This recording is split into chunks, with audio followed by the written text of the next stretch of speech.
গৃহপ্রবেশ সিরিয়ালে নতুন খলনায়িকা হয়ে আসছে অভিনেত্রী সিনজিনি।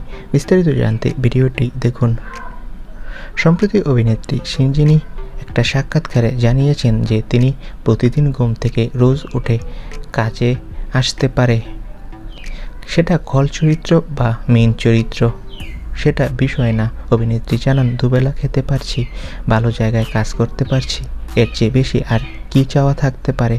কাজ করতে পারাটা আমার জীবনের সবচেয়ে বড় পাওয়া। এছাড়া আমি অনেক রকম চরিত্রে কাজ করতে পছন্দ করি, সেটার জন্য নির্বাচিত হতে পারছি, এটাই অনেক। আমার এর চেয়ে বেশি কিছু চাওয়ার নেই, সেটা খল চরিত্র হোক বা পার্শ্ব চরিত্র হোক।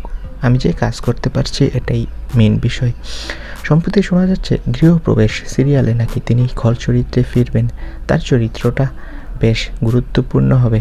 সামনেই আমরা সিনজিনির নতুন প্রোমো দেখতে পাবো, সে গৃহপ্রবেশ সিরিয়ালে আসছে। তো বন্ধুরা, গৃহপ্রবেশ সিরিয়ালে আসছে অভিনেত্রী সিনজিনি চক্রবর্তী। তোমরা কে কে তাকে গৃহপ্রবেশ সিরিয়ালে দেখার জন্য অপেক্ষা করছো? কমেন্ট করে তোমাদের মতামতটি জানিয়ে দাও। ধন্যবাদ।